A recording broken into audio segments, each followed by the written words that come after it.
Are home prices getting ridiculous? Are you afraid you'll never be able to own a home? Maybe it's time to find richer parents. Just kidding. My name is Ingrid Rojas, and I'm a real estate broker in the Greater Toronto Area. Today we're going to be talking real estate. So please make sure to subscribe to my channel so that you can be updated when new videos come out, and hit like or share using the buttons below. Okay, let's get started.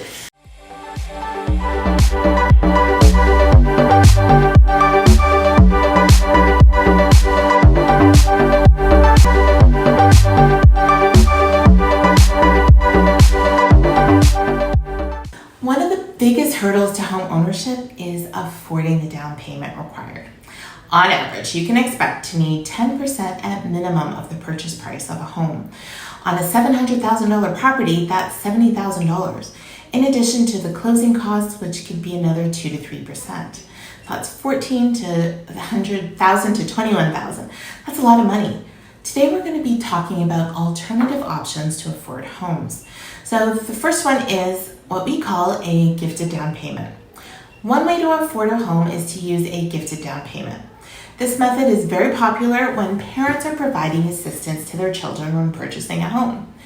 Some lenders will allow some, if not all, of your down payment to come from a gift from an immediate family member.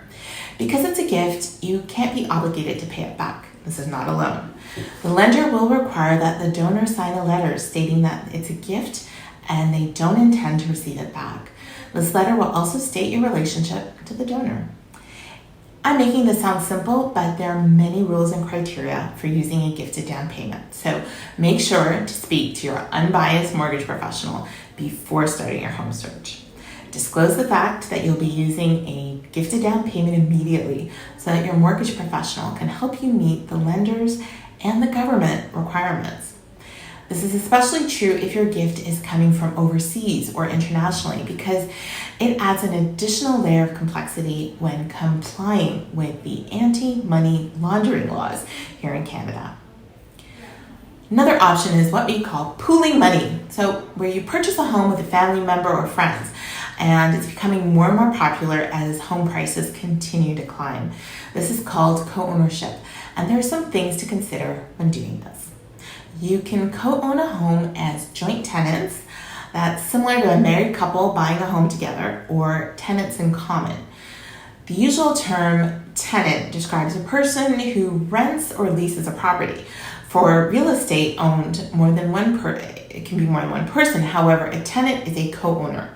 With joint tenancy, the other owner dies, their share goes to the home and the other owners. In tenants in common, each tenant owns a portion of the property, which becomes part of their estate when they die.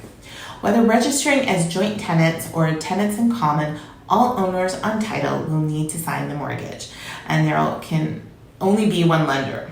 Lenders consider every co-owner 100% liable for the mortgage. So if one buyer defaults or forgets to make a payment, everyone's credit scores will be negatively impacted.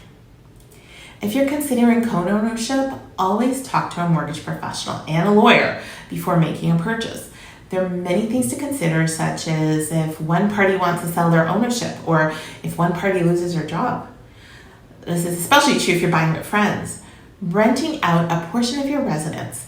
This is another option. Up to 20% of Canadians are renting out a portion of their primary residence using the rental income to apply for their mortgages. There are legal and logistical issues to consider when thinking of doing this. Firstly, you want to be sure that the space you are renting complies with the municipal bylaws and fire laws. There are insurance considerations, and you want to be sure your insurance policy covers liability to ensure that you and your tenants are properly covered. Make sure to consult with a tax specialist as well so that you can take advantage of any tax laws. Another option to affording a home is using an inheritance. If you're planning on using money you inherited as a down payment to purchase a home, please make sure to disclose this to your mortgage professional.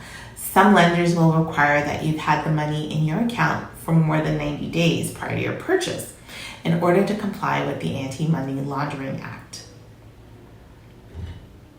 Here's some questions that I've received. Who can give a gift for a down payment? Well, it's typically an immediate family member, such as a parent, a grandparent, sibling. You can maybe get away with an aunt, uncle. but all the relationships have to be disclosed and it's subject to the lender. Can a gift be repaid? No, this is not a loan. It cannot be repaid. What can you do if a down payment gift isn't an option? Well, you'll have to use your savings and pool your money to come up with a traditional down payment. If you have any real estate questions and would like me to answer, please put them in the comments below and I'm happy to make a video to answer your questions. Have an awesome day. Happy house hunting.